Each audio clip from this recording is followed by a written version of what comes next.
How to fix games not downloading while playing any other game in Steam.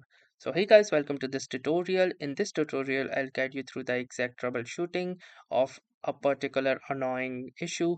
Is that when you are playing any particular game, then at that time the download that you have queued in your Steam gets paused.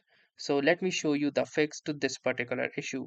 So in order to resolve this, you need to simply click onto a Steam icon at the top left corner and then choose settings. Now within the settings, you need to click onto the downloads, and within the downloads, you have this option that says allow downloads during gameplay. So if this is enabled, Steam may initiate or continue downloading updates when you have a game or other Steam application running.